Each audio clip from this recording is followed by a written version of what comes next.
सुप्रभात बच्चों। बेटा आज मैं आपको हिंदी साक्षी का पाठ 9 कराऊंगी बेटे, जिसका नाम है जिनेवा। जिनेवा बेटे एक शहर का नाम है, ठीक है। वह महंगे शहरों में गिना जाता है। तो लेखक को कार्यालय की तरफ से जिनेवा नाम के शहर में भेजा जाता है। तो लेखक कहता है कि यदि वहाँ हम गए हैं नई जगह पर, नए स्थान पर, तो वहाँ पर उस जगह को नहीं देखा तो क्या देखा। तो बेटे वहाँ जिनेवा शहर है जो, वहाँ पर पूरे शहर का जहाँ जो लेखक ने देखा है वो पूरा उसका पूरा वर्णन किया गया है इस पाठ में, ठीक है। लेखक इस पाठ के माध्यम से बेटे जिनेवा शहर का पूरा वर्णन करता है, ठीक है। हम पाठ को शुरू करते हैं। जिनेवा के विषय में हम जानकारी इस पाठ के माध्यम से प्राप्त करेंगे, ठीक है बेटे। देखिए, जिनेवा विश्व के सर्वाधिक महंगे शहरों में गिना जाता है। सर्वाधिक होता बेटे सबसे अधिक, ठीक है। जिनेवा विश्व के सबसे अधिक महंगे शहरों में गिना जाता है। एक बार कार्यालय की ओर से हमें इस महंगे शहर में जाने का अवसर मिला। कौन बोलता है? लेखक कहता है कि एक बार हमें ना कार्यालय की तरफ से वहाँ जाने का मौका मिला, ठीक है, यानी अवसर मिला। यद्यपि वहाँ जाने से हमारी जेब पर कोई अतिरिक्त खर्च पड़ने की संभावना नहीं थी। फिर भी किसी नई जगह पर जाएं और वहाँ की कुछ खास चीज़ों को न देखें तो उस जगह जाना बेमानी लगता है। कभी क्या कहता है कि जब हम किसी नई जगह पर जाएं और वहाँ पर कुछ खास चीज़ों को ना देखें तो वहाँ जाने का क्या फ़ायदा है, ठीक है। इसलिए मैं केवल कार्यालय की बैठकों का हिस्सा न बनकर कभी कभी अपने मन की तृष्णा की भी तृप्ति कर लेता हूँ। तृष्णा होता है बेटे प्यास, ठीक है, प्यास होता है। और तृप्ति होता है बेटे आवश्यकता पूरी होने पर मिलने वाली जो मानसिक शांति है उसको हम तृप्ति बोलते हैं बेटा। और जेब पर पड़ने वाले खर्च की परवाह नहीं करता। जिस शहर में जाना हो उसकी थोड़ी बहुत जानकारी जाने से पहले ही जुटा लेना एक बुद्धिजीवी होने के नाते मैं अपना कर्तव्य समझता हूँ। मुझे इस शहर के 3 प्रमुख भागों के बारे में पता चला। इस शहर का एक भाग काफ़ी पुराना है, जहाँ बेटे कई बैंक और बाजार हैं। दूसरे भाग में संयुक्त राष्ट्र की संस्थाओं का जमावड़ा है तथा तीसरे भाग में क्या है, वहाँ पर यहाँ का आकर्षण जिनेवा की प्रसिद्ध झील है, ठीक है। वहाँ की क्या है, प्रसिद्ध झील है बेटे तीसरे भाग में, ठीक है। पहले भाग में क्या दिया है कि काफ़ी पुराना वहाँ पे बैंक है और बाजार है। और दूसरे भाग में क्या दिया बेटा, संयुक्त राष्ट्र की संस्थाओं का जमावड़ा है, वहाँ पे संयुक्त राष्ट्र की संस्थाएं हैं। और तीसरे भाग में क्या दिया बेटे, वहाँ की जो प्रसिद्ध झील है। जिनेवा जाने के लिए हम मुंबई से ज्यूरिख पहुँचे और वहाँ से जिनेवा के लिए उड़ान भरी, ठीक है। ज्यूरिख गए पहले। मुंबई से सीधे जिनेवा के लिए उड़ान नहीं भरी जा सकती, म्यूनिख होते हुए जिनेवा जाना पड़ता है या फिर ज्यूरिख से होते हुए, ठीक है। मुंबई से ज्यूरिख हवाई अड्डे पर पहुंचकर हमें जिनेवा की उड़ान के लिए मात्र 45 मिनट मिले थे। हमें अपने सामान के लिए कोई विशेष प्रयास नहीं करने पड़े। स्विस एयर की कार्यप्रणाली इतनी सुघड़ और सुव्यवस्थित थी कि हम जिनेवा जाने वाली फ़्लाइट 45 मिनट में आसानी से पकड़ सकें, ठीक है बेटे। आगे देख लिए, आगे है स्विट्ज़रलैंड में मुख्यतः बेटे कितनी भाषाएं बोली जाती हैं? 3 भाषाएं बोली जाती हैं। कहाँ बोली जाती हैं? स्विट्ज़रलैंड में। जर्मन, फ्रेंच और इतावली है बेटे। जिनेवा की मुख्य भाषा वहाँ की कौन सी है? फ्रेंच है, ठीक है। जिनेवा में संयुक्त राष्ट्र का मुख्यालय होने के कारण यहाँ 150 से भी अधिक देशों के लोग रहते हैं। स्वागत कक्ष में जब एक एशियाई युवक को मलयाली लहजे में अंग्रेजी बोलते हुए पाया तो मुझे आश्चर्य मिश्रित खुशी हुई। मिश्रित होता है बेटे मिली हुई, ठीक है। इससे बातचीत करके मुझे फ्रेंच भाषा के बारे में थोड़ी बहुत जानकारी मिली। उसने बताया फ्रेंच भाषा की एक खासियत यह है, खासियत होता है बेटे विशेषता। खासियत क्या होता है? विशेषता है कि जैसा लिखते हैं वैसा बोलते बिल्कुल नहीं है। जैसे लुसान है, एक शहर का नाम है बेटे, ये इसका उच्चारण लुसाने है। इसी तरह उई का आउची और पुई का पुली आदि। जबकि हमारी मातृभाषा में जैसा लिखो वैसा बोलो का ही नियम है। मैंने भाषा की इस विशेषता को समझने की कोशिश की, परंतु बैठक का ख्याल आते ही उसे जस का तस छोड़ दिया और जिस काम के लिए आए थे उसे पूरा करने के लिए चल दिए। लेखक ने कहा कि बेटे वहाँ जो हमने देखा, ठीक है, एक मलयाली लहजे में अंग्रेजी बोलते हुए एक व्यक्ति को मैंने वहाँ देखा।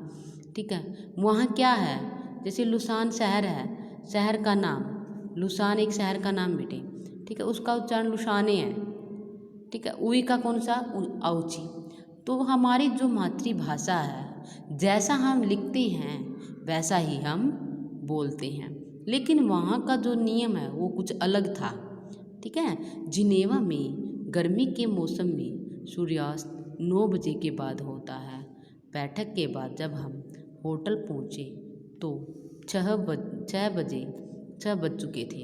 हमने संयुक्त राष्ट्र के सभी कार्यालयों को देखने का मन बनाया।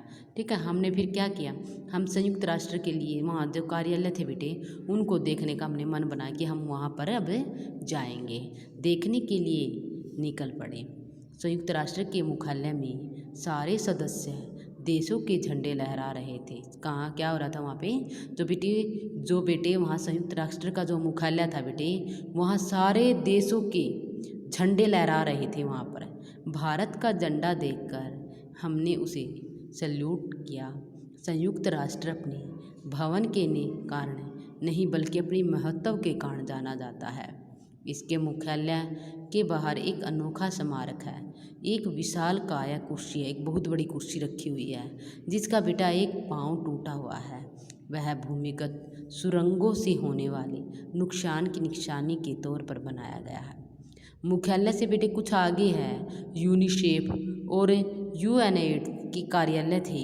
यूएनएड्स जैसी भयंकर बीमारी से मुकाबले के लिए बनाई गई संस्था WTO एक पुरानी इमारत में स्थित है। ILO और ITU के सामने से गुजरते हुए हम विश्व मौसम संगठन के भवन के सामने जा पहुँचे। कौन बता रहा? लेखक बता रहा बेटे। यह भवन कुछ खास था। इस भवन को गर्मियों में ठंडा और सर्दियों में गर्म करने की आवश्यकता नहीं होती, जबकि जिनेवा में सर्दियों में जमकर बर्फ़ पड़ती है और गर्मियों में तापमान 30 डिग्री तक पहुंच जाता है। संयुक्त राष्ट्र की बैठकें बेटे मुख्यतः क्या है? मुख्यतः 3 शहरों में होती हैं संयुक्त राष्ट्र की बैठकें। संयुक्त राष्ट्र की बैठक बेटे 3 शहरों में होती है। वे शहर कौन से हैं? एक तो जिनेवा, दूसरा न्यूयॉर्क और वियना।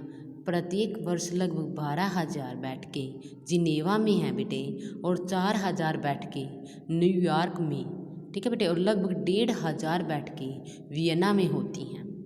जिनेवा में औसतन 40 बैठकें प्रतिदिन होती हैं। बैठकों को ध्यान में रखते हुए यहाँ के होटल, हवाई अड्डे तथा बैठक स्थलों पर आने जाने के लिए निःशुल्क ट्राम, बसें और रेलगाड़ियाँ भी उपलब्ध हैं। सीविस ट्रेन व्यवस्था बहुत ही महंगी है। टैक्सी तो इससे भी महंगी पड़ती है। शहर भर में घूमना तो बिल्कुल बेटे फ्री है, जबकि शहर से 60 किलोमीटर दूर दूसरे शहर में जाने का किराया बेटे 50 फ्रैंक तथा अर्थात लगभग 2,000 रुपये था। टैक्सी से 5 किलोमीटर जाने का किराया 700 रुपये चुकाया, तब जाकर हमें इस शहर के महंगे होने का एहसास हुआ। ठीक है बेटे, वहाँ पे क्या था, जब वो टैक्सी में घूमने लगे भी वहाँ पे आने जाने के लिए, तो 5 किलोमीटर का बेटे 2,000 रुपये किराया था वहाँ का। तो इसलिए लेखक ने बेटे इसको महंगा शहर बोला है। ठीक है, क्योंकि वहाँ पे बहुत ज़्यादा किराया महंगा था। ठीक है, वहाँ पे क्या थे, आगे देखिए, वहाँ की टैक्सी भी बहुत महंगी थी। शहर में घूमना तो, शहर भर में घूमना तो बिल्कुल फ्री है। इस सब की शहर के 60 किलोमीटर दूर दूसरे शहर में जाने का किराया 50 फ्रैंक 2000 रुपये था। जिनेवा की जनसंख्या बेटे लगभग 2.25 लाख है। जिनेवा की कितनी जनसंख्या? 2.25 लाख है। किसकी है? जिनेवा की। दिल्ली या मुंबई जैसे शहरों के मुकाबले यह कुछ भी नहीं। जिनेवा के आसपास के उपनगरों की जनसंख्या बेटे कुल मिलाकर 12 करोड़ है। ठीक है, लगभग इतने ही पर्यटक यहाँ हर वर्ष आते हैं। कहाँ? जिनेवा में आते हैं बेटे। यहाँ की आबादी कितनी है? 2.25 लाख है यहाँ की जनसंख्या। जबकि भारत में दिल्ली और मुंबई जैसे शहरों की जनसंख्या करोड़ों के आंकड़ों को पार कर रही है। यहाँ भारत में क्या है बेटे, दिल्ली और जैसे मुंबई जैसे शहर है ना, यहाँ पे जनसंख्या कितनी है? करोड़ों है। और जिनेवा जैसे शहर में कितनी जनसंख्या है?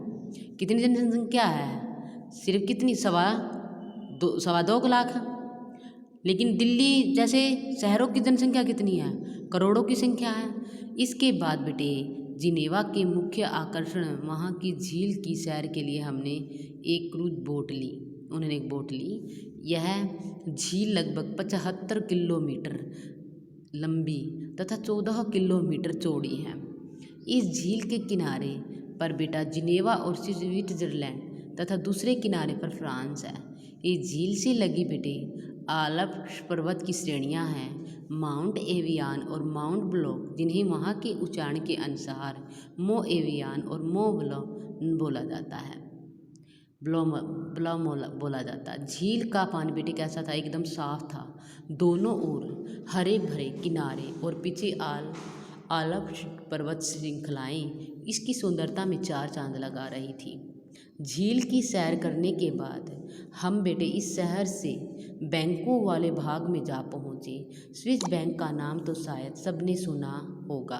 भारत में तो ये बैंक नेताओं द्वारा काला धन जमा करवाने के नाम पर बहुत जोर शोर से उछाले जाते हैं। हमने तो इन बैंकों को बाहर से देखकर ही आत्मसंतुष्टि कर ली, क्योंकि इन बैंकों के अंदर जाने की हैसियत हमारी नहीं थी। ठीक है बेटे, हैसियत होता है बेटे, प्रतिष्ठा नहीं थी, सामर्थ्य सूचक योग्यता नहीं थी। जो लोग रियल टैक्सी के किराए के लिए जेब को टटोले स्विस बैंक के अंदर भला क्या करेंगे। वहाँ से कुछ और आगे बढ़े तो भारत के राष्ट्रपिता महात्मा गांधी को विज्ञापन पोस्टरों का अंदर भला क्या करेंगे। ठीक है, उस पोस्टरों में देखकर हमें बड़ी हैरानी हुई।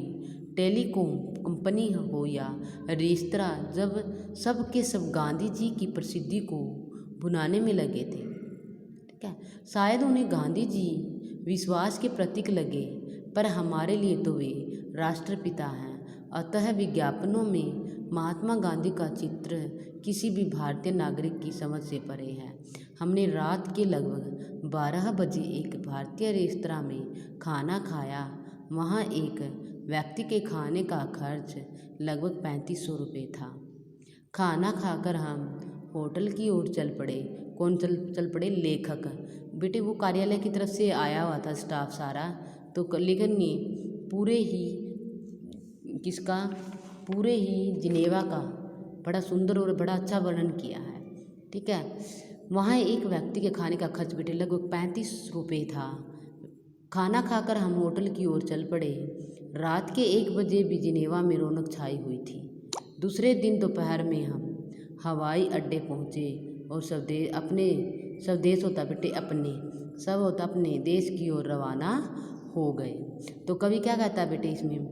तो बेटे मैं आप सभी को यही कहूँगी बेटा, इस पाठ से हमें क्या शिक्षा मिलती है? इस पाठ से हमें शिक्षा मिलती है कि हमें देश विदेश में घूमना चाहिए और सभी विदेशों की जानकारी प्राप्त करनी चाहिए, और वहाँ के जो दर्शनीय स्थल हैं उनका वर्णन हमें अपनी नोटबुक में करना चाहिए कि हमने वहाँ विदेशों में क्या क्या देखा है, उसके बारे में विस्तार से हमने लिखना चाहिए, देखना चाहिए, वहाँ पे घूमना चाहिए कि कहाँ कौन से देश में क्या है, कौन से देश में क्या है। ठीक है बेटे, ये सभी बच्चे बेटे आज ये आपका मैंने पाठ 9 आपका बेटे समाप्त हो चुका है।